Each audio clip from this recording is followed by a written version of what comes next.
What's up, everybody? Welcome back to Ba Dum Bizz. Anthony Frieda here. Man, I got a great guest. His name is Joe Palm. Joe Palm, you've heard his work.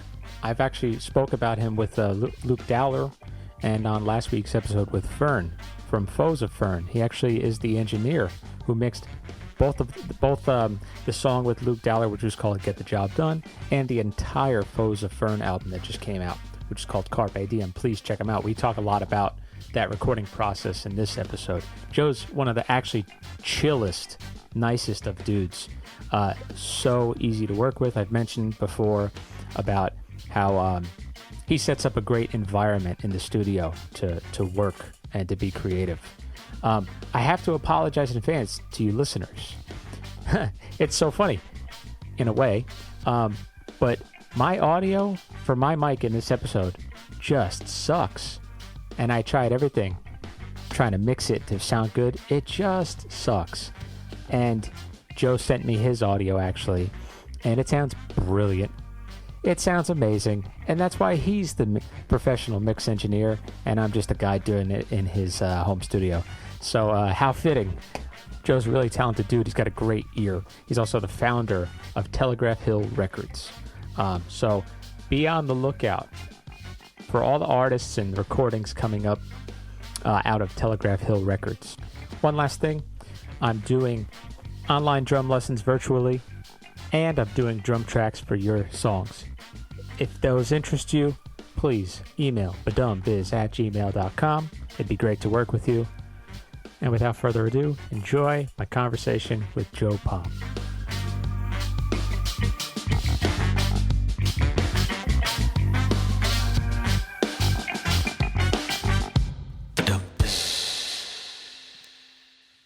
What's up, everybody?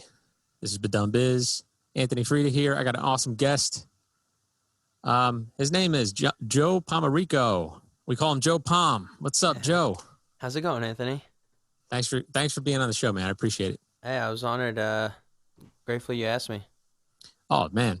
So I met Joe, and I actually mentioned him on a previous episode. That episode was with Luke Dowler, awesome songwriter. Hell yeah. And man, I didn't know Joe. I didn't know Luke or Fern, who was also playing with us that day. I didn't know these guys that day that I walked into Atlantic Records, and the kindest dudes to be working with immediately without even meeting them. And Joe especially. So, dude, Luke and I were talking about it, and I mentioned, man, I was like extremely ecstatic about, when you're going into a recording experience, there's like a little bit of pressure. There's a little bit of nerves there, especially as a drummer. You want to make sure you get your drum track like really good so that the artist can track their vocals and whatever else, kind of want to get out of the way. Right. And man, you set up a nice environment, really like low pressure, very cool vibe, man. That was cool. Thanks, dude. That's what I always hope to do, is make that kind of environment whenever we're making music, So can you talk about that as an engineer, man? Like there's a lot on your shoulders as an engineer, and you would think you'd just be, moving up faders and turning dials and setting up mics, but you're sort of managing an atmosphere. Yeah, you're kind of like the temperature gauge for the whole room. You got to make sure everybody's playing nicely, playing off each other, able to do that in a good setting, a good environment. Maybe there's a few extra people hanging out, making sure those are the right people, and nothing to detract from the mission of getting a good record, Dude, it was cool too, because like we didn't go in with any plans either, really. And not really.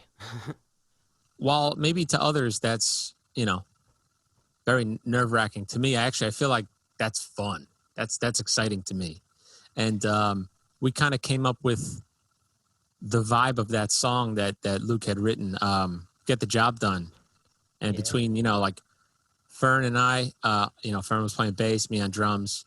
We came up with a cool kind of sound. So I don't know. I guess we were thinking of the production a little bit, and then you were like, stay right there. I'm going to bring out a mic and place it right here. Yeah. Mm-hmm. So no, cool. Just watching you guys kind of vamp and figure out, I think it was the first time you two had played together. I don't know, maybe the first time you played with Luke, or really the first time in the studio you're all together and seeing something where you're really dissecting each other's parts a little bit, and not just like, vibing out on stage, but like, hey, do this. Oh, he's making, especially Fern, he's really like focused in on, your kick pattern and for the bass to lock that in. And I think it was awesome. Like Luke just kind of trusted those guys and the crew here to get a good rhythm track foundation, and like it was a two-way street. As soon as I met Luke, I just knew what a great talent he was, great vocalist. His songs are incredible. He really knows how to craft tunes, and that's what the studio's all about. It starts with the song, great players and a great environment. So, dude, like, how often do you run into a situation like that where you don't really know the artist, but you're incredibly surprised, and maybe not even surprised, but you're definitely grateful, man, for the person you just met, the work that you put down, right? Yeah. And with Luke, I guess he was one of the first that I had really only seen play maybe once or twice, solo. And I knew right then, like, just the type of performer he was, that, getting him in the studio would be nice. He could definitely make a hit. And, but a lot of the other, like, I guess, bands that I've worked with, I've seen them out playing together. So, there's a little bit of a more experience seeing them in action, I guess. But I guess lately I've been doing a little bit more work with some artists who, like, for instance, Patty C. I don't know if you know him. He had a song out on the compilation we put out with that Luke Dowler track. It was called Hey Mama.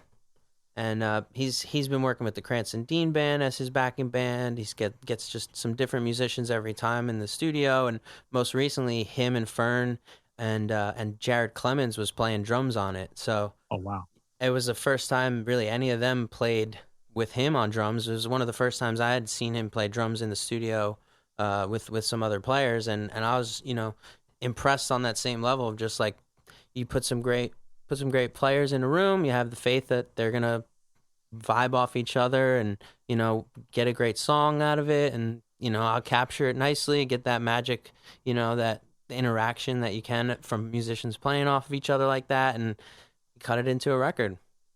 Man, such a cool job. I wish I had the skill set like that you have, because it seems like such a cool job to sit back.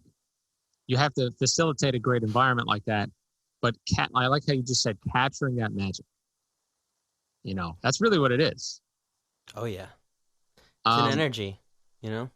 Say that. Sorry, say that one. It cut out. Sorry about that. It's an energy. You can't like fake it. It's something intangible. You gotta just feel it. And when you're listening to music, you want to feel it. So why not feel it when you're making it too? Definitely. What's your origin in music, man? Like, did you start playing an instrument? Yeah, I picked up guitar when I was 12, and dabbled a little bit in songwriting and playing in a couple bands. I played in my first band with Fern, actually. Oh, cool. And played a little baseball at the time too, so it's kind of splitting my time between that. And then as I like got deeper into the music stuff, I realized like starting recording demos and just kind of digging deeper into that path of how to make it sound better, because it wasn't my playing, definitely. So what were you using to capture audio at first? I mean, the first thing I ever recorded was my first Sony like tape boombox that had 2 microphone inputs that were 1/8 inch, and just figuring out how to make the amp that had 2 inputs work with the one vocal mic, and kind of cut a little demo. But then I eventually got Pro Tools, and that was like, immediately game changer. Just was like, this is the industry standard software. Like, I'm going to fucking learn this, forever. I'm going to be using this. This is the new instrument, Definitely. Did you go into any, like, I know there's a thing of people go and get like a certification for all that. Did you do any college level or any sort of? I went to college at Ramapo College in North Jersey, and I studied music industry and production. So I guess I took like two basic recording classes, two like kind of electronic production.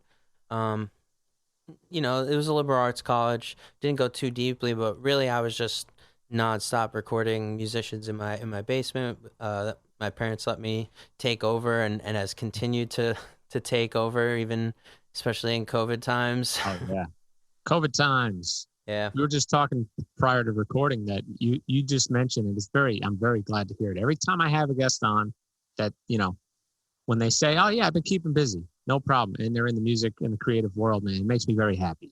Yeah, what you we're got lucky. cooking? I mean, I've been just trying to keep the ball rolling on the recording projects because, working with a lot of different artists, and especially them, they've lost their main sort of gig of gigs, and that, live music's kind of really taken a huge hit. But if they can stay inspired, if they're not, obviously it's pretty downtime in general, just, but it's, if you're able to, break through that and keep productive and stay inspired, like, this is a great time to just keep working on music and create, to come out of this on like a whole nother level. Have you been, I guess, virtually trading tracks back and forth, mixing down certain? When we started quarantine and everyone was kind of keeping their distance and not really getting together with even like limited numbers, with masks or whatever, we were trying to figure out how do we do some virtual stuff and keep the ball rolling. First thing I did was dig into the vault of, I had a whole bunch of live recordings from different shows that we were tossing around and sitting on. So I ended up mixing those quickly. I got Des and the Swagmatics, Pam Flores, Foes of Fern. Like, we put some live music out as soon as everybody lost it. And then we did a little bit of a whole live stream of some of the footage for that. And, but one of the cool projects I did at the start of the quarantine, which I just woke up this morning and there was like a Yahoo News article about it, was this Waiting on a Sunny Day cover. It was one of those quarantine cover videos that we were kind of everyone was doing at that time.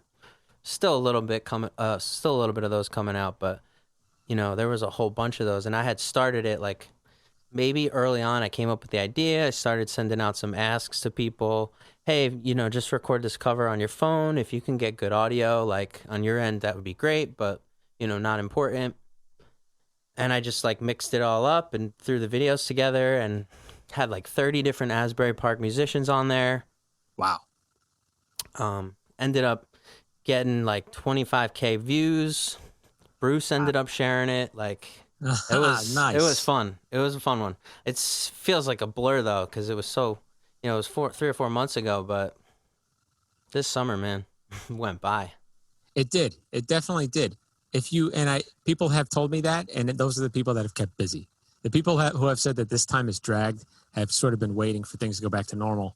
So, I mean, hey, any listeners, man, get to just creating something for the sake of creating. It doesn't have to be good, and you don't have to share it. Think of it like skill development.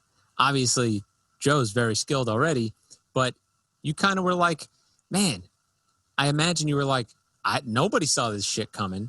And the people that I work with sort of rely, for them to be on their best, right? At their best, they rely on these gigs, these live performances. That's how you grow as a musician. So you're probably thinking like, man, we got to keep these people busy. I got to keep busy. We got to work together here. In a weird way, I imagine it brought musicians and creatives closer, Oh yeah, there was for instance, I got Luke Dowler on the thing. He was up in Montana, he was supposed to come back down for this like around that time. So I was really bummed that we couldn't do another session together, and I was like, I got to include him in something cool, something fun. That's right. He had he was going to come for like in May or something, right? And do a show and then possibly record, right? That's right. Because he hit me up about that. I was looking forward to that. Yeah, that was going to be another good one. Hopefully he can make it out here soon. I mean, we'll make it work. I've been tracking. I basically, with quarantine, moved out of New York City, came back to my parents' place, and retook over the basement. I've got all my city furniture there, and I was actually, when I was moving out of the city, my office, the studio I work at, they were like, Is there anything, we need to set you up to work from home and, to continue making sure everything's going smoothly. And so they hooked me up with like some interface, some speakers, So really just trying to use that stuff and keep working with artists to create some music. Very cool, man. That's exciting. Yeah. I was going to ask you, so if this remote thing, I'm not going to say I don't think it's going to fully go away, but it'll always be there as an option. Would you say, like, as an engineer, do you think the idea of getting artists to be able to record themselves, like let's say a vocal track, do you think the technology is do you think they're going to develop something where, whether it's some sort of digital microphone that is its own interface, or I'm just throwing ideas out there, like what would make your job easier remotely? Well, right now, the capabilities that you're able to get at home are incredible. I've been using the Universal Audio Apollo interfaces and the transformers in those, the digital emulations of some preamps. I'm able to have the exact same chain that I would have in the studio, 1073, CO1B on vocals. Like, you can't beat that in the studio. That's what I've learned, like, my favorite gear is. And these digital versions sound really good. So people are able to just put up a little on their desktop and mic up their mic, and it sounds like studio quality to an extent. Obviously, you need a treated room and all that. Yeah. You can never fix that stuff. But I think the biggest thing would be obviously that remote collaboration, being able to work on, like, say, a Google Doc, how you're working in real time with another person. Mm-hmm. They're almost there. Some of we started looking into, like, the Pro Tools version. They have a cloud collaborate tool, but it's a little bit clunky. You got to, like, send it up to the cloud. Someone's got to download it.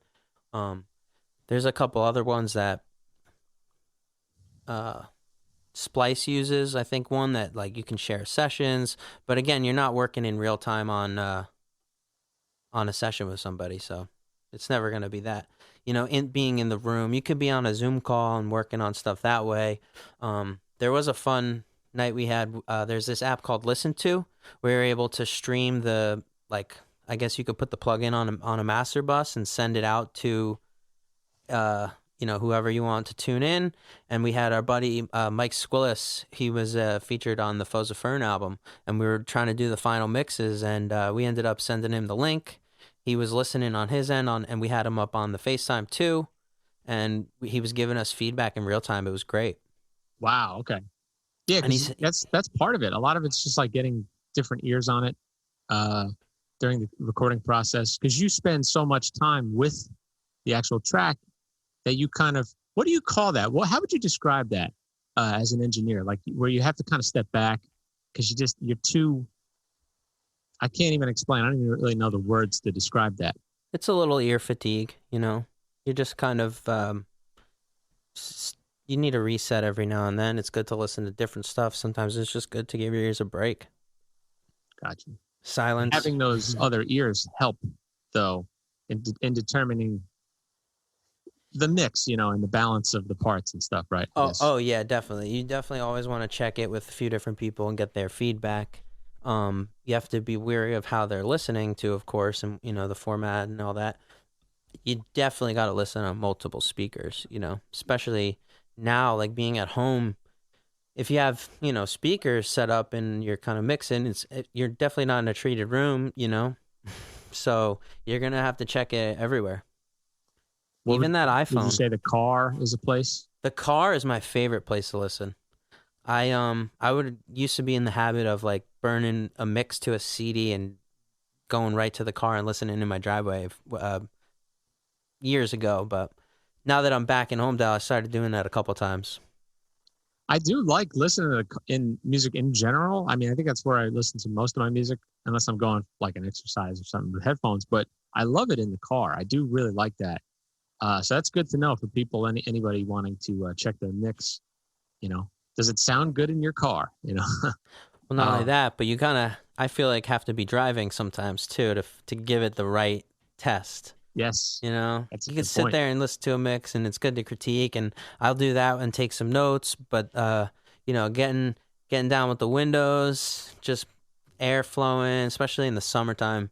It's nice to like blast a mix and see how it holds up. I mean, of course, certain songs obviously are more appropriate for that. But Man, I feel like I could pick your ear all day until you're even annoyed at it. Because doing home recording, man, with drums, dude, there's so much to learn. And there's a lot of just fucking around with compressors, really. mm-hmm. And EQ, different EQs, you know, all that stuff. What would you say if you're recording drums at home, other than having a treated room, which I can only do my best with that, but what are some like what's some advice? I think the most important and the biggest factor at the start of it all is the mics that you choose. You know, making sure that you place them in a good spot. It can be tricky in certain rooms. If you're in a smaller, tighter room, there might be a lot more bleed, and there might be like the cymbals might come into the snare mic a little bit more than you would get in sort of a studio environment. So you maybe have to push the snare a little closer. You might have to get it, you know, a little bit less gain or something. There's a lot that you might have to do, just kind of toying with it. Or you deal with the bleed, you know, it's not ever going to be perfect. But I think mic choice is also very important. I love a 57 on the snare. I think, is that what you got right there? Right. Yeah. Yes, sir. And RE20 I've been using on the kick. I'm gonna look this up right now. RE20. Yeah, it's a good low end. I sometimes put it on the floor tom too, but I have a for home recording. I like these two drum mic packs. The first one would be the Lewitt drum mic pack, and they have a really cool kick drum mic that also has like a dynamic microphone and a condenser microphone in it, so it's just one microphone with two plugs. So you kind of, I don't know, especially if you're home worrying about space, maybe you put it inside the kick, you get the two tones. I like to put one on the inside, one on the out. Yes. Yeah, me too. It's just when you run out of channels. Yeah. How many channels you work with? With having a bunch of channels, right, on with the kit. Yeah. Oh, I like to have about 8 to 10. 8 to 10, right? You know, I have 16. Actually, I have 24 inputs at my setup now. Wow. And I've been working with this Universal Audio. Also makes some hardware, so they have the 710D. It's got 4 preamps with some 1176 style compressors in it. Wow. And there's some, it's like 4 tubes. You can go between the tube and the transistor. So I usually go kick, snare right across there for that device. And then I have the overheads going through a 1073 preamp with I've been toying around with like a 414 type microphones for the overheads. They're really bright in that room. But I've actually been liking that on the room, just kind of one spaced out a little bit in those. It's a small room, but just to have that other texture. And then I have the Audix drum mic pack also. Those overheads are pretty nice. So they're like little pencil type. So let me ask you, because I've been using all right, it's 57. You can't go wrong. So I got 57 on the mic, on the snare, and even on the toms. I go back and forth between a Beta 52 or a D112 on the kick. D112 is great. D112 is great. I like the Beta 52. I like to fuck with it. I feel like I get better low end and more the brighter, crisper. Mm-hmm. That's always good on the inside. I feel like the Beta 52 is not really great on the out. Like you really have to get it in there because sometimes it gets a little too much of the cymbals. That's right. I've noticed that, definitely. That's what the RE20 I've been on the kick out has just been really kind of just gets that low end. You know, it's really not worried too much about the cymbals, especially with where you're placing it, the angle. That's a huge part what you said, which is angle. And if anybody is listening too, make sure you measure, take a tape measure, right? And you put the one end in the middle of the snare. Yeah. Measure the distance between that and like let's say the right side overhead, and make sure it's the same distance to the left side overhead. Yep, I usually use a XLR because it's right there. Usually, right. Have extras of those in the studio, but I mean the same thing. You want to make sure those overheads are not giving you the snare more on one side or So, but also sometimes it could be the kick too. You want to be mindful of both, really. So Gotcha. I wouldn't. Maybe the best place is kind of that spot in between the kick and the snare. Mhm. Just to try to get both of those. Because if you've got a left-right signal of those overheads, you don't want like the kick sounding louder on one side. That's a Give you good point. some Never weird. thought about that. Yeah, it could give you some weird sounds. I've Do also been you, experimenting with like the close together, but angled, sort of like a Y, over like the drummer's head, or I see like kind of how you have them real spread out, just pointed straight down. Mm. It depends. And then I actually used a 57 as a hi-hat mic the other day. Oh yeah, It was really nice. nice chunky kind Yeah, of sound. That sound. it worked. I was going to ask you about these. Do you know about the Slate Digital mics at all? Oh, actually, Jared Clemens has been like raving about them, and he's been demoing on an electric kit at home, and I was like, these are fake. I got to tell you, man. Like I'm using the two overheads. They're not that expensive too. It's like 150 per mic. But then the large diaphragm I have across the room there. But the mic modeling Oh technology is yeah, pretty crazy, man. I It's mean, well, I thought you meant the Slate like plug-in virtual drums, the software instrument stuff. They sound incredible too, but I guess Slate's just got the drumming stuff on lock. man, it's like $15 a month for like their all access, all the plugins and stuff like that. You get compressors and all these EQs, virtual preamps. It does help. If you don't want to spend thousands of dollars, it does help, and you're just doing it from home. Yeah, and if you're not really too actively using them, you can always take a pause or That's right. not pay for that month That's right. or forget about it and just keep paying. Yeah. I'm Which I telling you, have done. That's the future is subscription models, everything. That's right. That's right. So do you want to like jump into, because on the Telegraph Hill Records page it says founder, right? President, founder, engineer, Joe Yep. Palm. How did that come together? As I started just recording myself, and I was recording with Fern, he started playing in a whole bunch of different bands and different projects. So I naturally just evolved from like a little recording operation in my basement to let's figure out how to make this more of a entity, help and promote the music a little bit bigger than just quickly recording it. And I was in school for the music industry, and I ended up graduating. I was working for one of my professors. He had a little independent label. Would work at his house. He actually recommended I go to William Patterson. They had an MBA program in music management. So I was like, okay. I never really thought about grad school, but music, I'm not really sure what's next after school. So why not? 2 months into that was when they took us on a tour of Atlantic Records, the whole Warner Music place. And I was like sticking around afterwards with like a project that I had. I was like, hey, can I talk to the engineers there, get their feedback on a mix and on this project I've been working on for a while. I wasn't really, it was the first album project I was working on with like a main band.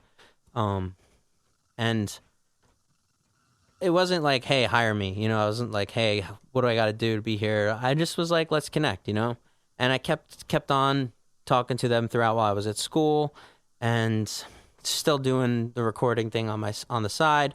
But while I'm studying for my MBA, I'm trying to figure out how do I turn this like into a bona fide, business. Really just a record label.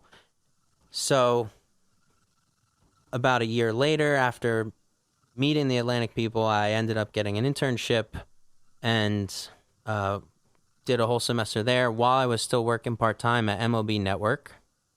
So that was like my side gig.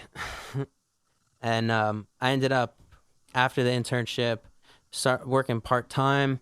They would call me for a couple gigs, like in the sessions. They they'd need extra support on, because there was really only one person there at the time. And I also, like, my first day working at Atlantic ended up being like for Ed Sheeran to come just perform for like 20 fans in the studio. I was like, this is gonna be a fun job if I can make it work. Yeah, man. And like my boss, he knew all along about my label thing and just kind of what was going on there, and he was always very supportive and encouraging of me trying to, like, you know, utilize whatever time I had at the office in the studio to work on my own projects and, you know, better my craft, you know. And when I first started my internship, that was when they put this nice API console in there. But before that, it was a nice C24 mixer, you know, controller, which currently now sits in Homedale. Oh, wow. So that it's basically out of date for them. So I've been trying to use it. So I'm in Atlantic basically a couple times a week. My boss was like, you can, you know, stay late and book the studio if you need to. And I think that was one of the first times Fern and his keyboard player came into Atlantic, and we ended up sleeping in the city that night too. So we went late, and we were working, because all throughout this time I was working on Fern's solo album and tracking it mostly in Homedale first, but now we started working on it in Atlantic. And you know, late nights we'd track the piano in that big open area in the lobby, put a mic on the stage even. We were having fun experimenting. And then we you know, school's continuing, and I ended up graduating, and my like final project was how do I, like, I made a business plan to make the label sort of this bigger thing than what it was really. And that was when we ended up like figuring out our goal for that end of the year was that first Telegraph Hill Volume 1 compilation. It was the end of 2018. And most of that was like a lot of these projects that Fern had played in, and then there was a few, we started working with a couple different newcomers as we were sort of off the ground and running.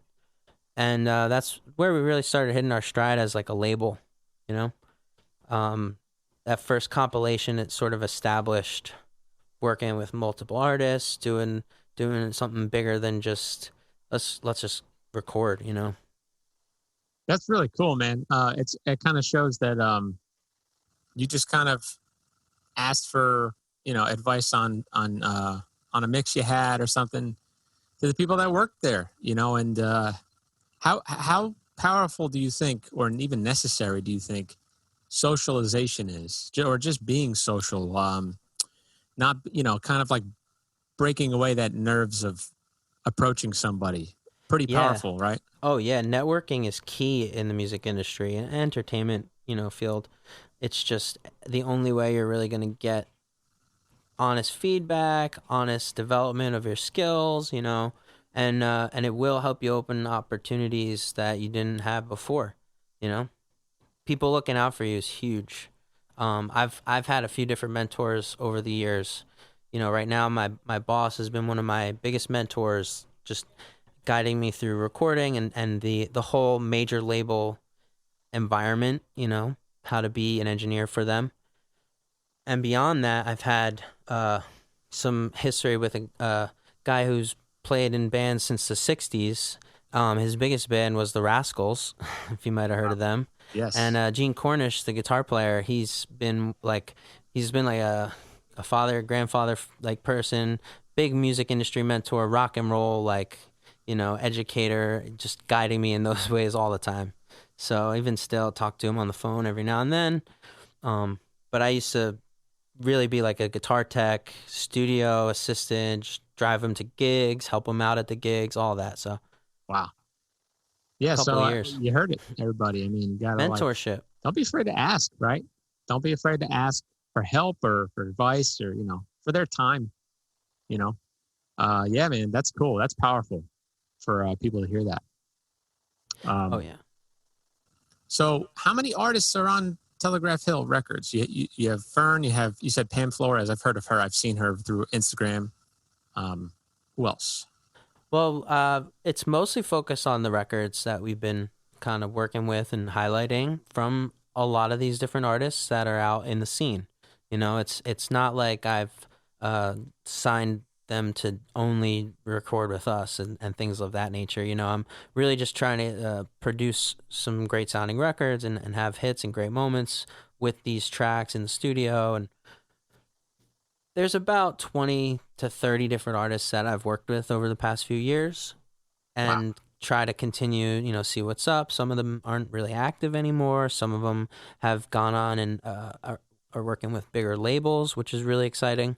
And, you know, there's a lot of different levels to it that, you know, some artists are really just a couple people who are like interested in developing and really getting off the ground. Whereas some of these people in Asbury Park are, you know, performing every day. You know what they're about. Like there's not much that we have to sort of help build for them.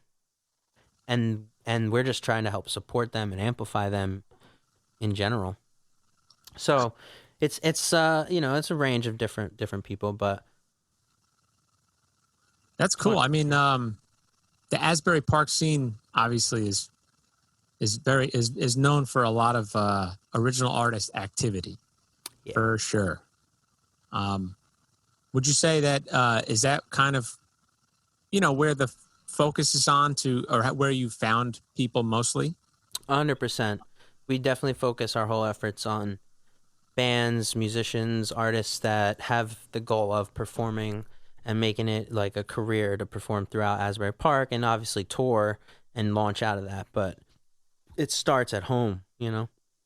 Absolutely. What attracts now? I'm always curious because you're an engineer, so you have a great ear, and you know how things are. It's a weird thing to say, but you'll probably know what I mean. But you know how things are supposed to sound, right? Like you know to the finite details of how something's supposed to sound, and you also know the capability of the artists that you're working with, right, and the musicians that you're working with. So, what are some things that like you look for when you're tailoring through, you know, if you wanted to have an artist record something for Telegraph Hill Records? Well, you know, I look to see what I can help provide and guide a little bit. If an artist is able to record themselves, if they're happy going and working with an engineer, I'm not trying to like interrupt that, you know, and get in the middle of that. But if like there's opportunity to record with different musicians, maybe like you want to try something different, like that's you know, I'll have those conversations with some of those more self-sufficient people and see how they're doing. But when I look for like some of these bands that haven't been working with anybody, maybe they don't have records, maybe it's, you know, it's clear that they don't have a recorded component to their music. They're just focused on the live or, you know, writing, and they don't really understand that other side of it, the production. So I look where I can try to help make a difference and improve, you know.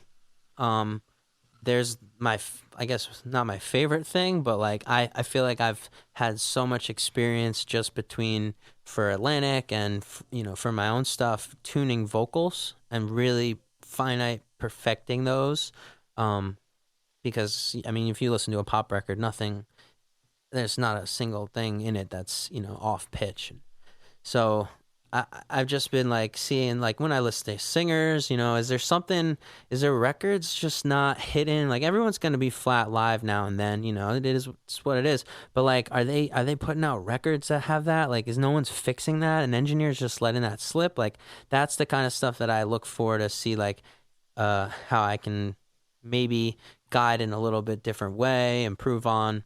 Are the timings off? Like, did somebody just quickly do a cut where they're recording, you know, the live take and they didn't go back and like I'll do 3, 4, maybe sometimes the most I've ever done was 30 takes in the studio with a band. Wow. There was a lot of heads and people just, you know, let's do it again. Everyone was on board for it. You know, we were all here for it. But I mean, that, you know, as a musician, what that could do. Absolutely. You learn a lot about yourself. in those moments. But when we did Get the Job Done, we had to have done 7, maybe 10 takes at most of the tune. Maybe it was we did that second tune, so I'm not sure. We were ironing out. It was getting better every time. We were monitoring that. So like maybe when they were tracking the first time, they were rushed. Maybe they were paying for time and they're just like choom choom choom. Let's go through these songs. I'm not really worried about spending. The clock's not really ticking with us. So I'm really focused on let's just get in the studio and do what it takes to get the job done. No pun intended. Nice. But that's what's important is just creating that. It comes back to the environment that is in the studio. I've worked with artists who you could see a clear frustration and just the energy, the atmosphere was different because the clock was ticking in their mind. Not in, I was trying to mitigate that, but like for some people, especially band leaders, I don't want to waste everybody's time and they start getting anxious. Like, why are we doing the 30 takes? Like, I mean, it's kind of necessary though to do a lot of takes sometimes. It can be. Right. I mean, if it's getting better, you're going to get better from doing it regardless. Actually, it's the mental game too, that you need to know that exists. That was so important for me as a drummer to realize like, oh, this stuff I thought was simple, but is so much more difficult when you have to be consistent note to note with that metronome. Mm-hmm. And even consistent every time I hit this rim shot. It's got to be, I'm going for a rim shot. I have to try to hit it the same way every time. I mean, it's a really good test for yourself. It kind of it humbles you for sure as a drummer, definitely. It's all about practice and rehearsal as musicians, like when you're training and perfecting your craft. So why not do that, in the studio too, even, and get a little bit better in the moment. Yeah. And when you're working with different people too, it's key because, maybe you didn't notice what they were doing the first 3 times and now you've figured it out. And sometimes it really takes a few tries to hear something, rhythmically or musically that you're just not hitting. It's powerful to hear yourself back, right, with other people in the room who you trust. It's really powerful. It's helpful because you're like, everybody's role in a band is different. Everybody's like the way they think about music or hear the music is different, but it'll help inform your knowledge about how you look at music, how you're taking in music. If you could apply how a bass player thinks about music, if you can apply that to the way you hear music, it's powerful, man. Bass players especially have a very unique perspective on music. Oh yeah, dude. I love some great bass players. Oh, and there's a range of different ways you can approach it too. Like there's a lot of people have different styles. Yeah, that's right, man. I guess it depends on what type of music you're playing, but it could be, a little bit busier, especially when it comes to bass with recording. Like you really have to fit the track. Like you're not just filling up a space, You can't be. Some tracks you're going to be a little bit busier. There's that room for it, But others, like, you can't just be walking. You got to lock into what that drummer's doing with the kick pattern, So true.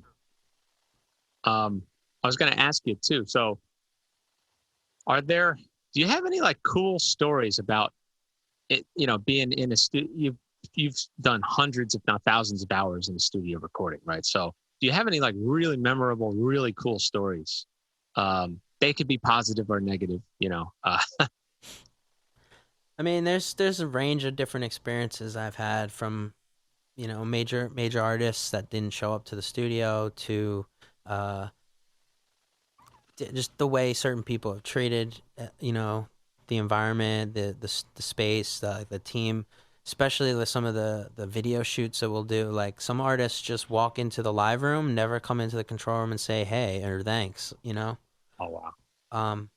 But just being a studio engineer, the life, like just sitting in that room, like the amount of different experiences that have happened because of that. I'll tell you my favorite, the coolest one, and most humbling was when one day they were just like out of nowhere. There's like Chris Martin is in the office and he wants to just kill some time, play the piano. Is it cool? Like if he comes in there, is it cool if he comes in there and sits there? Oh, I will not bother him. Don't you worry. Like I'm just a fly on the wall for that one. And he popped his head into the control room when he first got there, and he was like, "Do you guys mind?" Like,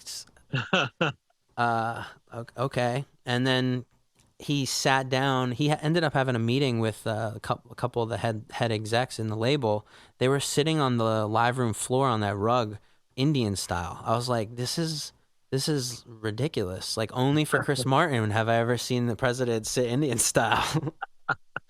But then he's leaving, and he doesn't have to do this, but he pops his head in and thanked us for just literally sitting in the library. Like I had nothing to do for him. I didn't even, and he thanked us. Meanwhile, like a couple weeks before, we had Charlie Puth, and he didn't even say anything into the control room and like just left. Like, it's just like, this is just different perspectives, I mean, I've heard nothing but positive things about Chris Martin, and I really love Coldplay. I mean, they're incredible. That band too. They're I'm sure this, you know what I mean by it's cool to see the evolution of a band and how they're still relevant every time they come out with a new album. That new album might have a completely different sound, but it's still relevant. I mean, that's hard to do for a band, I would say. If you're just a vocal artist and you have producer, you can always get a new producer, right? As a band though, it's tough.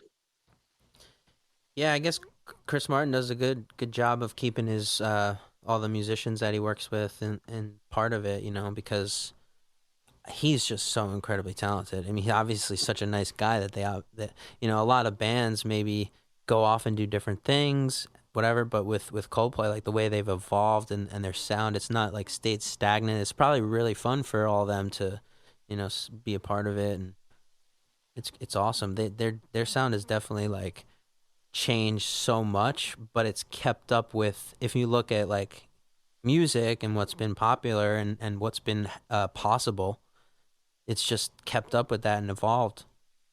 Absolutely. It's always relevant, and it's always them too. That's the other thing. It's like their signature is on the sound. It's them. That's a Coldplay song, yeah. Hard to do. There's a few artists that can do that, but now it's becoming more like, oh, that's that producer. That's their sound. That's right. All the 80s stuff is coming back too, so. Is it? Yeah? Oh, yeah. Big reverbs and gated drums. What do you think as far as trends, like industry trends? I hear when I peek on the radio and listen to like top 10 stuff, I'll hear a lot of trap inspired stuff, but you have probably way more experience of what's actually going on, and what the trends are, where things are going. What are things that are exciting? Are there any artists that are really exciting you right now? I mean, I dig very deep into the local stuff, especially over the last few months. But one of my, I guess, favorite records that was released over the last few months was Mr. Wives. They put out their new album Super Bloom, and it's it's got a bunch of songs on it. It's honestly a lot of great tunes. Like I've listened to a lot of their music before, and I guess I felt like there's a few tracks that stand out to me. That really like jump out, and I'm like, these are hits. Like when I'm listening to this album, I'm like, I can just play this whole thing and just let it ride. And they all just like slam, When I listen to music, that's what I do. I kind of like pick albums to listen to straight through. Oh, that's a great way to do it. I love it. I got ruined early when I got the iPod Shuffle. That shuffle mode just killed me. I was like really into Oh, but I have so many different musical tastes. It's cool to have like this song just randomly play and then this song. But now that I'm, I guess, more like aware of that habit and whatever, like how much that I miss. There's nothing like I get it with the vinyl. I'll put on a vinyl and then flip it over, and like that's really satisfying. To Absolutely. go through it and just listen. Absolutely. Um, But do this you is have one of those any? albums, Sorry, actually. go ahead, man. That Super Bloom is one of those albums for me that I could just play from the top. I could play it in shuffle too, Hmm. because it's just a good listen through of all the different songs. But All the things you've referenced, I've typed in my Chrome here to check out nice. afterwards. I'm excited. Yeah, we actually had Mr. Wives in the studio for Atlantic. They're on Elektra or Fueled by Ramen. So Warner Music owns Atlantic, and they own like all these different sub labels.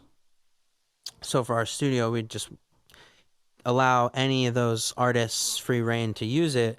So over the last year and a half, 2 years, Mr. Wives has been one of the biggest bookers of the studio. Wow. Always in there, either just a drummer coming in to use our production space, record drum samples.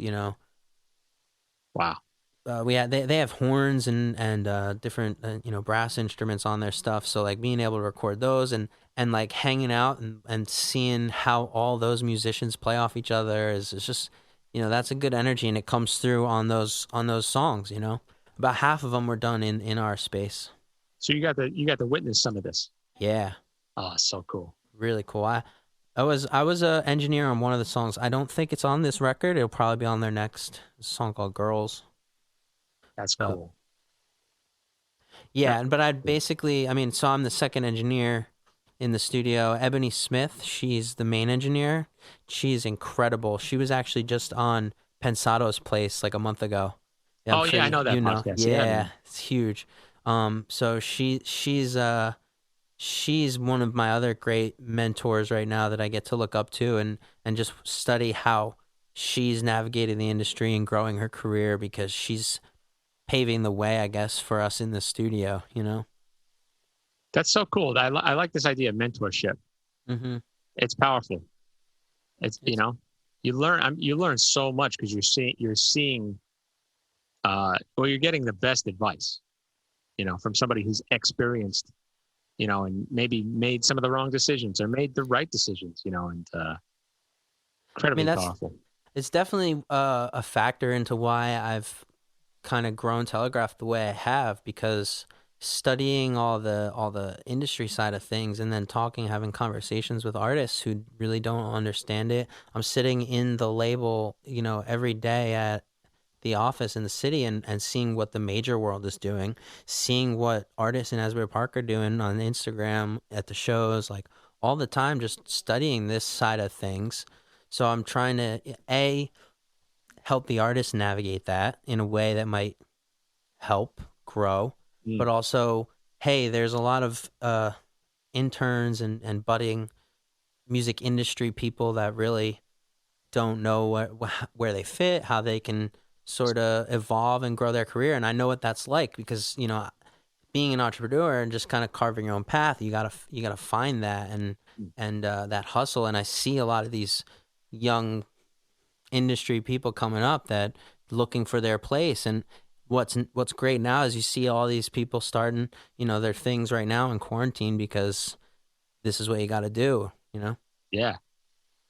I liked what you said before, by the way. I wanted to highlight this because when I was asking you about what you look for artists when you're looking to make some work for Telegraph Records, Telegraph Hill Records. I Yes. liked when you said I'm listening. I'll be listening to an artist.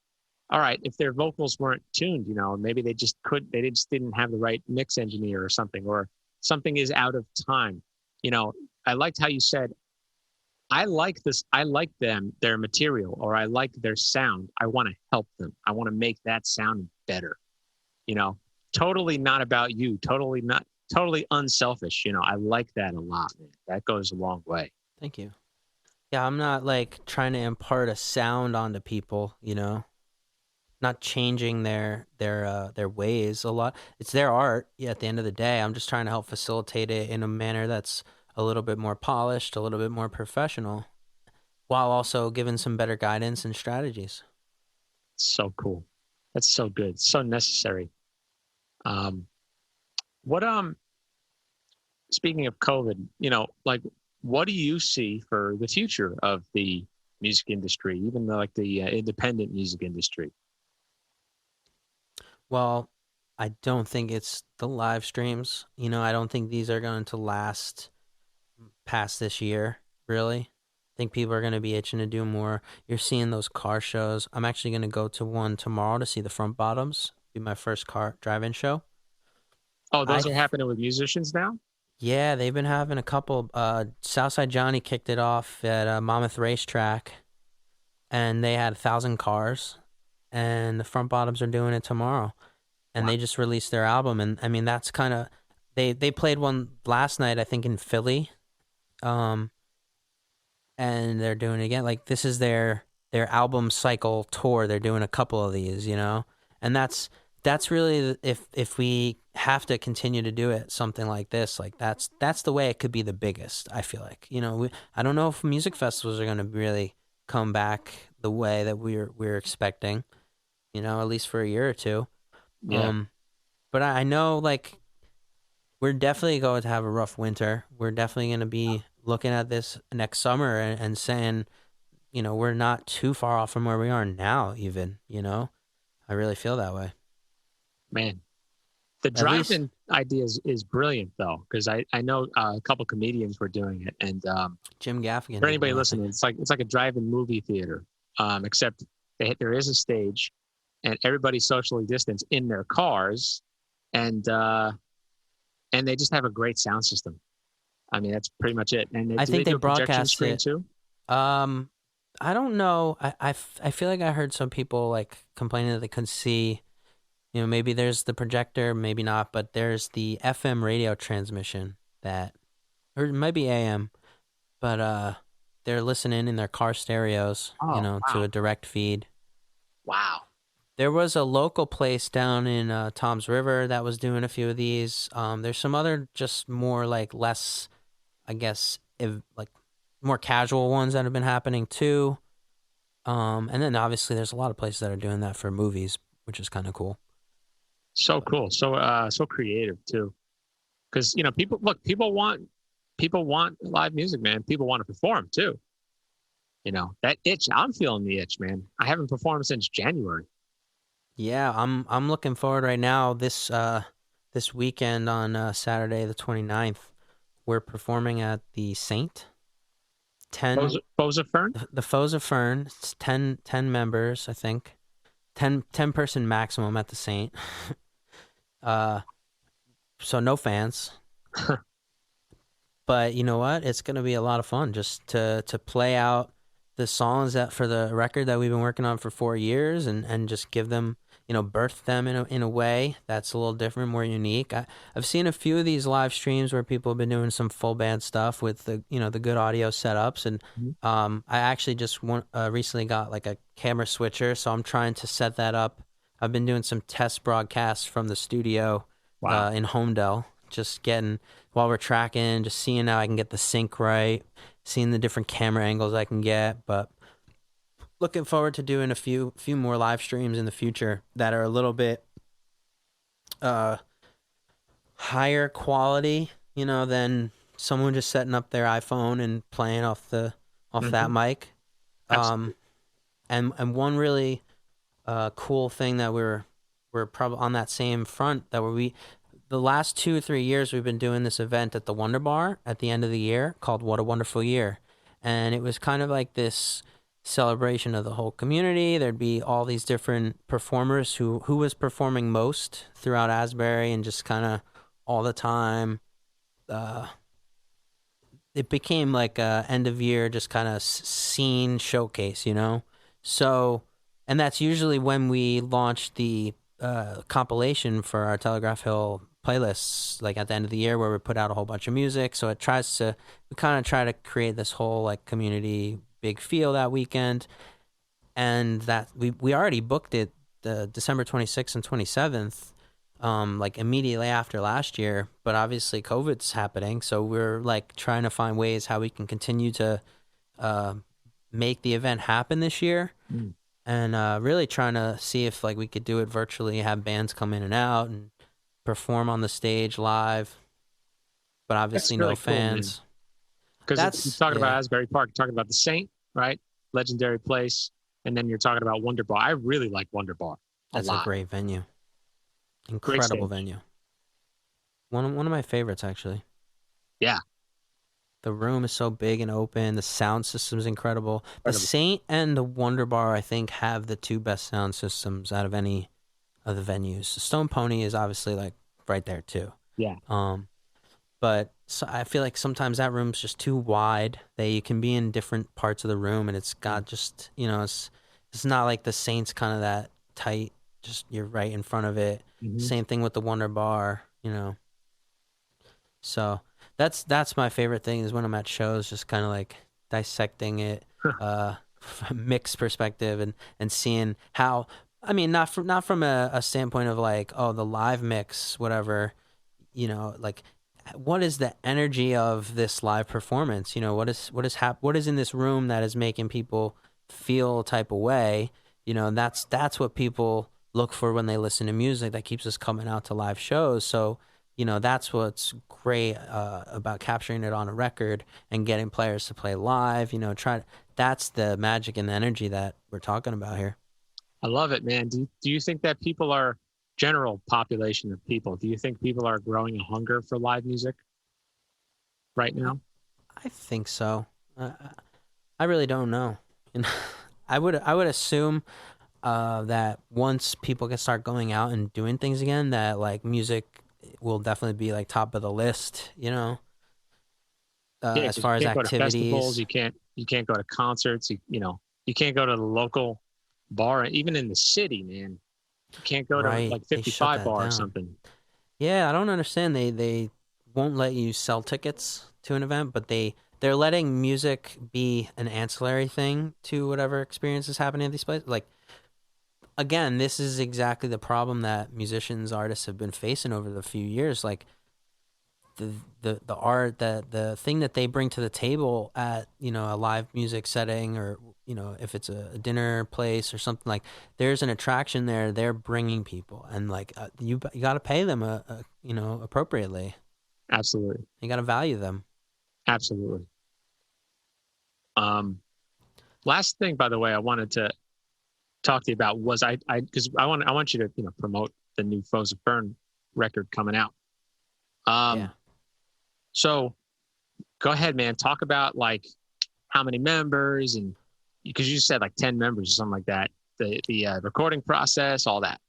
Yeah. I mean, the recording process started with me and Fern. He came to me with like a list of his songs that he had written up at that point. And he was like, I want to make this an album.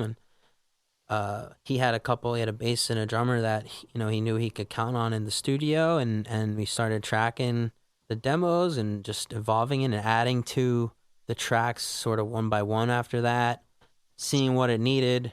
And over the course of 4 years at this point, there might have been 50 plus people that played on it, One of the coolest sessions that we had for it was we had sort of a like hang party at my beach house down in Ortley, where we had like 20-30 people 2-3 years ago, pre-COVID. We had all these people come and sing gang vocals on the song. It was just one chorus, so we had like Fern with like his headphones on, the click track, listening and conducting the people, and everyone's heard the song out at his shows. They sing it along. So like I had room mics upstairs, downstairs, like all throughout the beach house. And it just was so much fun to like do it. So like that was the kind of sessions that we would try to continually have. Like in the city, we would have a few people come and hang, critique the music, different artists, see what it's about, working in the space.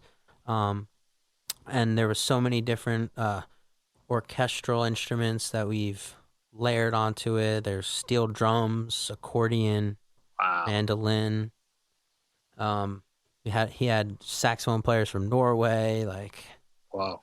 So Fern went to Berklee College of Music and studied arranging and all this. That we really tried to apply it everywhere that we, it felt right, but also tell a full story of these songs that had sort of a connecting theme. They're about personal experience, so that's obviously like someone's life. They don't not relate, Mm-hmm. But right. the perspectives I felt that were in each song are definitely like people can relate to them from all different walks of life and take their own meanings away from it. And what's cool is that you've probably heard, Fern out there with an acoustic guitar, maybe it's drum and bass, a little more rockin', play these songs, and then if you listen to the record and you hear the production of just all these different it feels like an army of musicians playing on this thing. It's like so funny to call it his solo project this whole time, That's right. Sounds like it. Yeah. It's such a cool name too, by the way. Yeah, it's great. It worked out. No friends, just foes. Yes. And So personally, like it shows the evolvement of the evolution of like the sound we were to be able to get in Homedale versus now we're tracking in the studio in the city, and just then we're down at the beach. It was tracked in various locations. We went up to Boston to record a harp. oh wow. So just like being able to pull it all together and have it sound so cohesive was like very key and a big mission for me to try to keep it organized. And especially when you're dealing with artists, some of them, it's just chaos. It's good chaos though, especially that's where the good music can come out of. Absolutely. Absolutely.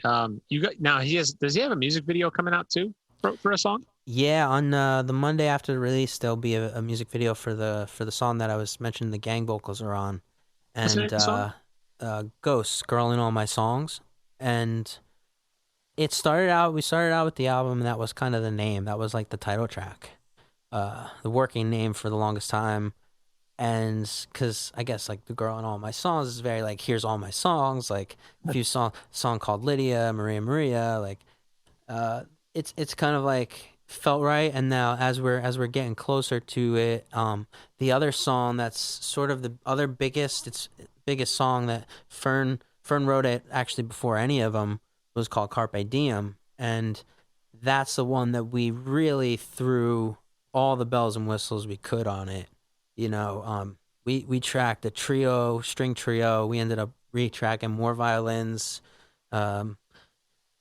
all the trumpets, flugelhorn, Wow. just whatever we could. Obviously it starts with the players, and we had a lot of good friends that we called upon to, we knew what clarinet, saxophone, like, oh, you're great. Like, yeah, let's come up with parts. Fern had written out a lot of the sheet music, and then worked it out in the studio with the players too to get some of the nuances that, these great players would only, understand or even recommend different changes. And it was really fun to like get that spontaneity of just the creating, like that fun, like let's create this, let's make a part. Like we ended up, there was some stuff that like, in the first session, the drummer happened to do some little like hi-hat bell thing in the chorus, and that evolved through, like he maybe did it a couple times. I'm editing the drums. I'm like, let's do this for the whole section, and now like flash forward, we've got the strings emphasizing it, the horns emphasizing it. And it's like that stuff that couldn't really be conceived before you're through the process. It just sort of happens throughout every step of the way. So that was just like when you're, yeah, I mean, that's what musicians do, or, you're fucking around like in between doing takes or, practicing, rehearsing a song. And yeah, something like that. I love how that evolves into something unique to the song, very cool, man. That shit. By the way, Fern I didn't know he was like an arranger basically. So that's Yeah. fucking badass. Yeah, he studied it at Berklee College of Music in Boston. That is badass, man. Yeah. So that's cool. So he gets a lot of ideas, and then you guys just have to make them come to life, basically. Organize them, yeah. Sort them out. Take Man. out the bad ones. Yeah, you got to be able to know, like, that one doesn't work. Well, that's why it's really cool to have sort of the ability that he would write it out on sheet music, and that having that language to communicate to the players who are playing off that, and that's how they're trained. Like, it really also, the theory knowledge that he has is through the roof. So in the moment, being able to come up with new harmonies and things that it's like, oh, figure out if something's not working right. I bring up Fern's arranging and my engineering, and I always compare ourselves to, as we're in Atlantic Records studio, the great Arif Mardin and Tom Dowd. They were the two arranger and engineer on all the Rascal recordings. And oh, wow. if you listen to some of their stuff, like, they've got some crazy, crazy arrangements, and the orchestral stuff and some of the stuff it's not what you would think when you see a organ player, drummer, guitar player, and a guy with a tambourine on a stage at the Barge, That's it's a powerful combination. Yeah. How do we get? I have an idea, and how do we make it sound good and balanced? And with the energy of the song, I mean, engineer's job is hard, man. Holy shit. When I started just mixing at home, man, I immediately was like, all right, I played that drum part well, but how do I really, my bass drum's thin and got no thump to it. And, how do I fucking do this? I feel like you got to have a little bit of OCD as a mix engineer to just kind of keep everything neat and organized and sort of even and balanced. It's sort of the trick of the trade, but also it's to taste, and you got to know what sounds good. And that's where listening to everything, just and picking up on trends.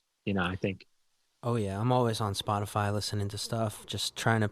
I mean, a lot of it's between the label, the local level stuff, and the major label stuff. It's so different, but it's also the same. Like, it's music, and it should be able to hit an audience in a way. Like, there are people out there that listen to all these different, they're listening to drum and bass, they're listening to rap, they're listening to trap. Like, there's so many different types of music. And as an engineer, you never know what some artist is going to come into the studio and want to record, work on. Even you might be, we've talked about people evolving their sound, and now, like, you just go, you're going off the rails and add in some different stuff, but it's like heading in a direction. Sometimes you might have to reel them back in even, but also you don't want to like inhibit creativity. So you got to let them experiment and try things. And it's, you got to be willing to, like, risk and test the waters. And it's fun being in the studio and working with different levels of people who try different stuff like that and aren't afraid to, like, test it, especially players who, like, can just shred on anything. Like, I love, like, Fern can pick up a guitar and shred it, but then you're like, let's try this keyboard synth thing, and, like, he just figures it out. And oh man, it's always a wonderful experience to have great players. So he's a good player too, as he's got a great musician's mind for all sounds, but he also could sit down on a keyboard. He played bass that day we were recording, but he also shreds on the guitar. You were saying, and he sings too, right? Yeah, he does. Sang the whole album. Talented motherfucker. It's great. I'm also singing the harmonies on the album. A lot of them. Nice. He had like 3 or 4 other vocalists that sing with the Foes regularly, and made sure to, as they joined the band, go back and record them onto certain songs that they missed or whatever. Oh, dude, it's so cool, man. Really excited at this point to start working on, like, more music and get his sort of established band now, because it started out as a solo project, kind of building the positions, if you will, of the team, to now he's established some roles that people are really part of this project and feel like, they come with ideas, they're contributing, and it's fun when, like, everybody's in on it, Man, the power of we is so powerful, man. I mean, the power of me is all right, great, but it gets old when Yeah. you could share that experience with other people, and and like you said, it's across the board. Everybody put their effort in. Everybody had their role. That's powerful. Especially with music is you're getting everybody's sort of 2 cents in onto something that just adds it multiplies it all, when music is everybody's sort of has a piece in it, you know what I mean? Absolutely.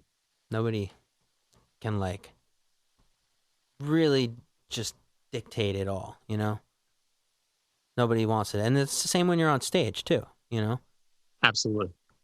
I mean, it starts with a great conductor, of course. That is what Fern did on this record. I can't wait to hear it. I'm actually going to hit him up because I want to talk to him about it, man. Because You should, this yeah. sounds great. This sounds like this sounds like something. There's a lot of stories there. There are a lot of good stories, and I'm sure great experiences of just putting it together. Yeah, I was fortunate to like throw up my phone, a GoPro every now and then, and get some B-roll in the studio, and it's fun to like look back on and see how it sort of evolved over time. Every step of the way for 3 years of demo mixes, just like, okay, here we track this part, here it is in this song, and like every step of the way there's something to go back and listen to a little demo of. That's so cool. Yeah, it's fun sometimes. Every now and then you're like, oh shit, that the way this sounded on that mix was so much better. What did I do to mess it up? Or typically my biggest thing has been like over time, especially on a project that gets ran through so many different rooms and so many different computers, like the plugins that you have on it, and maybe you stopped using certain ones, you stopped paying for certain ones, or you just really like these right now. Yeah. It's funny how you can kind of shuffle through your plugins and just be like, oh, I'm all about this one, and I'm all about this is what you just go to that EQ every time, that compressor every time. It sounds like the same as as a drummer. It's like, I'm really digging this cymbal. I don't need those other ones, but that'll change in a couple months. Or this snare drum, or yeah, it's the same thing, man. Well, I guess like part of that, and it comes again back to like mentoring and all that. I've seen a lot of different engineers come into the studio, and I've had to like shadow them and just be there as support. A lot of them, a lot of different Broadway recordings, and watching the way that their styles, all different engineers have different styles, and just picking up a little bit here and there. What makes that one great? What makes that one great? It's fun. If you were to, without going too, I mean, it's a hell of a lot of detail to go into to explain that, but what would be an example of a style? Is it the way that somebody uses the compression? Is it specific EQ to instrument? I mean, could be a range of things, but certain people, again, it always starts with the mic, starts right at the source. Mic. So like certain people like one mic, some people like another mic on vocals. Some people like to route it through an EQ before the compressor. Some people like to route it after. I've been really digging, and I picked this up from Ebony actually, is recording through a de-esser on the vocals, putting that on there, and not being afraid to smack it. Like really crank that threshold and let it hit the compression. Obviously, only in like the brights and the highs. And it sounds like you're recording a polished radio vocal, and you're like, oh, wow. Yeah. And the way people navigate and route and just utilize Pro Tools, is sometimes can be different. Some people like to have their templates and things set up and import them into their session every now and then. That's always a quick way to move forward with like your effects and keep your some consistency to the sounds that you're using, especially in the digital realm where it's not an analog piece of gear that the knob's set at the same thing every time. Yeah, that's like some studios, they got that old piece of gear and the like threshold is just taped right there, so you're never adjusting it and you always just get the same sound there. Yeah, don't touch it. It's perfect the way it perfect. is. Yeah.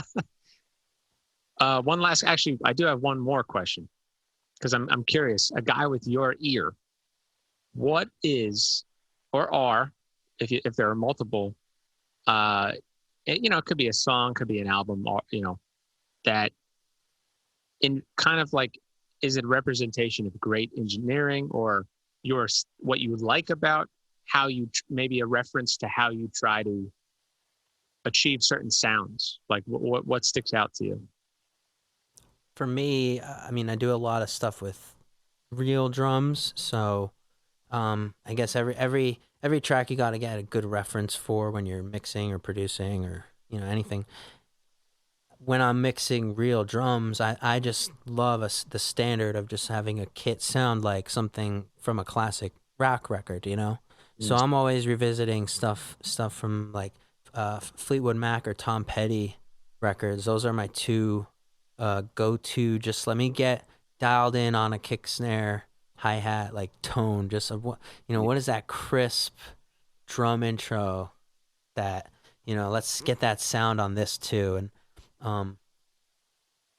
yeah, that's my number one like thing, I guess. Something like on Dreams. Yeah Anything from that record or Tom Petty. Running Down a Dream is always a rocker. Breakdown, that I love those. Those are some clean, just straight shots drums that you can really blast in your room and get your ears tuned. How's that kick sitting? And the bass too is usually like how those play off each other. Now, when you're listening to some of the older stuff, there is a little bit of a not fidelity, but just like obviously nowadays everything's made for streaming and everything's at loudness over the top, overly compressed limiters. So it's difficult. You gotta find you gotta also check some new stuff. And then for me, I'm very fortunate like to have a good buddy of mine who does mastering. He was my roommate for the last 2 years, and he started out as an intern in the studio. I convinced him to move in together, and then I was like, yeah, I'll start inviting you over to the studio all the time, and you'll be working there in no time. It'll be full time for you, I'm sure. How fucking cool is that? And now he's getting hit up by, they send him mastering requests for major label stuff all the time now, and it's kind of awesome because he's really grown and come into his own. He's been talking and mentoring or getting mentored by some big mastering like names. Chris Gehringer is one of them, and he got to master this. Atlantic's putting out this Kids at Home like record where they had all sorts of artists record tunes for like, I guess, kids a little bit throughout this quarantine. And it was ranging from some people recorded it on their phones, just real cheap stuff, to like Portugal the Man is obviously going to record and produce a full blown thing. So they got theirs in really late. He masters it in a day, like on the deadline. Huh. He's talking to Chris Gehringer, and Chris Gehringer's like, "Yeah, I just mastered their full album that's coming out next month." And like, what I loved is that he moved to New York. He was going to NYU, and I was like, "Hey man, you wanna look? I got all these Asbury Park records. They need mastering, and like, I want to see you kind of help grow it and develop your skill set as a mastering engineer and have all these records under your belt." And he's sort of evolved his workflow over time too, which is awesome to see as he's getting advice from mentors, discovering different softwares, and that's the thing as an engineer is you always got to be researching and studying what else is out there, what's coming out, not just what sounds, what music, but what software, what equipment, what gear, all that. It's never anything. One of my favorite things, I don't know if you've ever gone, was NAMM. And I went to always wanted to. Yeah, I went the last 2-3 years, and it's incredible to just see everything on the show floor, get debuted, hear people talk about it and demo it and show it. They always have great like industry people who are having some success on panels and talk about, their workflows. They have mix engineers pull up Pro Tools and show what they're doing, and it's so funny to like listen to these, just like analyze this audio, and you're in a loud convention setting, like convention hall, and it's super noisy, like but yeah, it's definitely a thing to network at, and there's so like I've ran into so many different people that I have bumped throughout the industry with and seen in different places, to then have them all come together once a year. It's kind of like a festival in and of itself.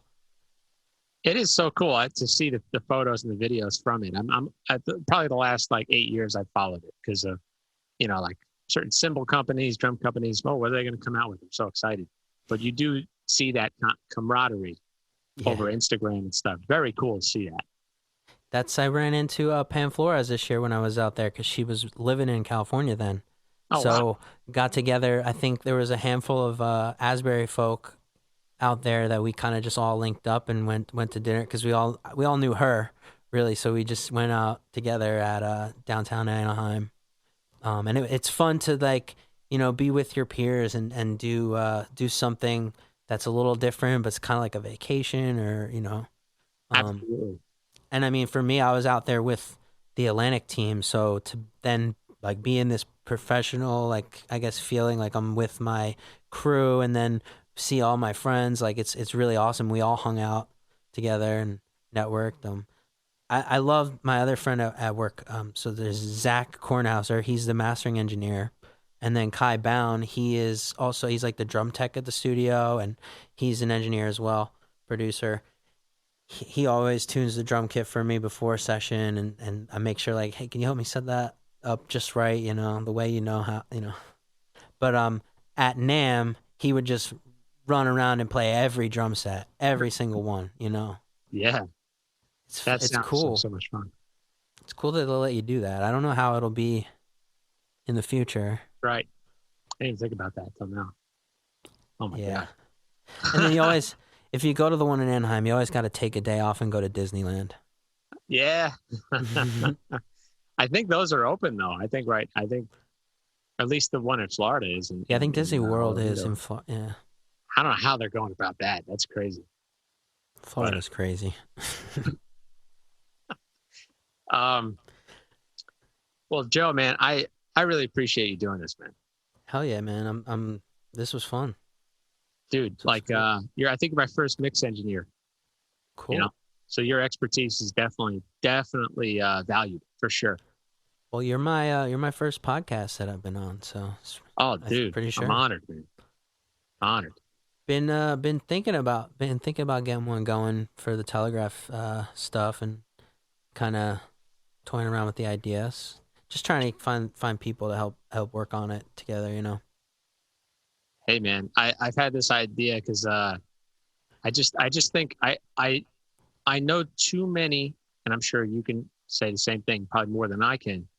I just know too many musicians who are so fucking talented that I find that musicians have a hard time translating who they are. And it doesn't even, sometimes their music is not enough for people to really find something to latch onto, to really like about an individual. I think comedians have it easier in that regard. They could show their personality immediately. But music is subjective, and it's all interpreted. So a podcast, man, I always want like live performance too on the, so COVID kind of squashed that for me, but but for the future, definitely. Yeah. I mean, it's just something I think would be, it's something that I want to see. So I thought, how hard could it be? I know how to record shit.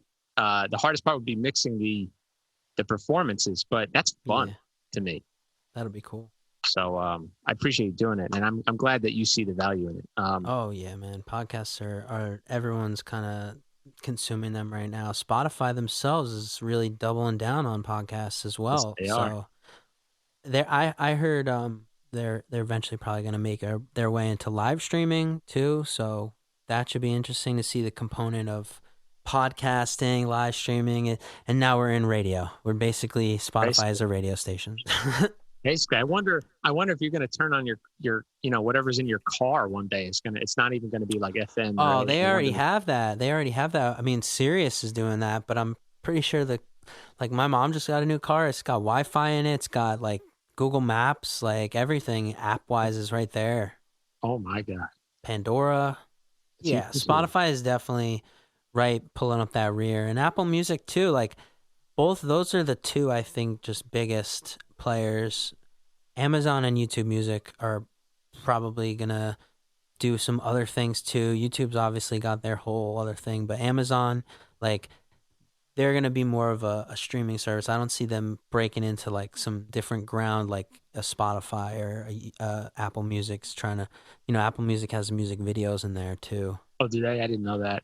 Yeah. And Spotify they have video content. They've had video content. There's some right? stuff, yeah. But it's nothing. Right? There's no live streaming thing, and there's no, I guess music videos sort of like page sort of thing. Like when you go to Apple Music and you search an artist, like their music videos are right there. Same thing with Tidal. Tidal is another good one from an engineering perspective. It gives you all the credits, people who are on the track, like if they distribute it with that. And is that the TIDAL? Is that yep, app you're talking about? Yeah. And Tidal allows you to stream like a wave quality. Oh wow. So when I'm in the studio, I don't have a membership, but Zach, the mastering guy, has an account and like we'll reference mixes from that, because if you're streaming off Spotify, it's an MP3 and it's usually not the best thing to do. When you're on this like studio speakers, you probably notice it a little more. If you're listening out to whatever you listen to your music on, you're not really going to notice the MP3. Yes, but a hi-fi system. And wow, good ears. I mean, it is changing so much. It is cool. Just the ability for the artist in their homes to put something down, record it, mix it, and share it. So cool. And then put it up on the Spotify, Apple Music. So cool. Such a cool time. It it's is exciting. But there still should be a strategy, and it's not just throwing shit on the internet. It's true. It's it's building an audience and engaging with your fans and people who are following along to your story. Especially that's where the podcast helps extra. It's another narrative as opposed to like just the songwriting story that you're telling. So that's right. Thanks for that, man. Appreciate that. Hell yeah. Super glad you asked me. Super glad. As soon as I listened to the Luke Dowler one, I'm like, this is fun. These are great podcasts. Like you knew exactly what you were doing when you started this thing. I could tell. Like you weren't just experimenting.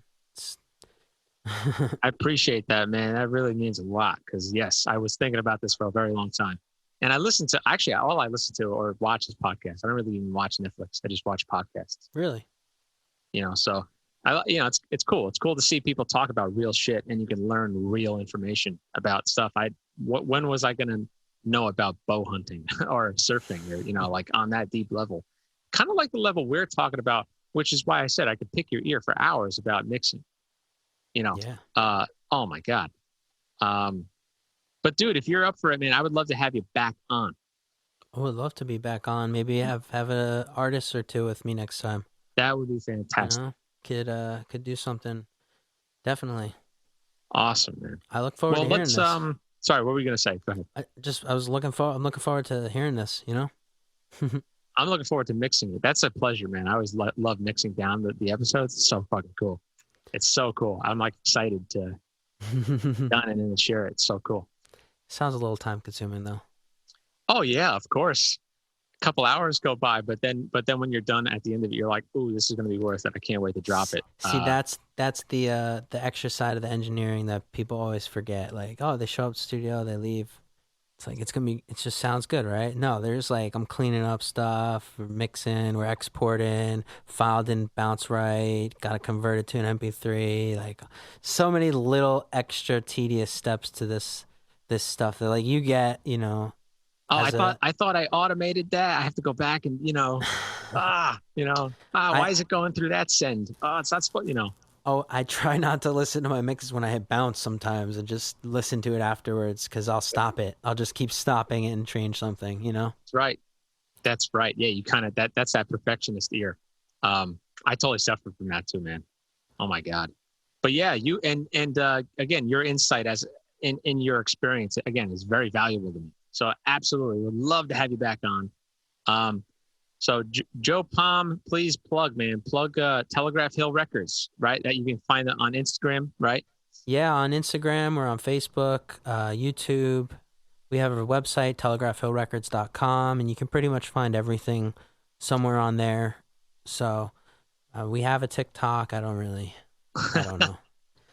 It's all about reels now, apparently. Yeah. I don't even know what that shit. I don't even know what to do with that shit. I'll be honest with you, but a lot of great music. Definitely search us on Spotify too. A lot of playlists and different, combinations of music from the local scene. It's all what we're all about. So, and your own Instagram page, Joe Palm Music. Joe JoePom Music. Yep. Yeah, give him some love, everybody. He's a cool dude. Follow me Such up. a cool fucking dude, man. We'll follow you back. Follow you back. Yeah, I love that, man. Sub for sub. That's right. That's right, man. Thank you again, Joe. Thanks for having me, Anthony. This was awesome. This was so awesome, man. Appreciate it. Cheers to you. All right, and and everybody look out for Foes of Fern. Foes of Fern album dropping August 28th. 28th. Yeah, 2 days from while we're recording this. So August 28th, and then there's going to be a music video. Everybody look out for that. All right. Oh, yeah. Foes of Fern, Instagram. I'm going to link all this shit either way in the description. So everybody, write down in the description. Click all those links. Click follow. Go to our Instagram. You'll see what we're up to. All the latest music, especially Foes of Fern. More music coming out in the fall. Stay tuned. So fucking exciting, man. Thank you again, Joe. Thanks for having me. Take care, everybody. Take care, Anthony.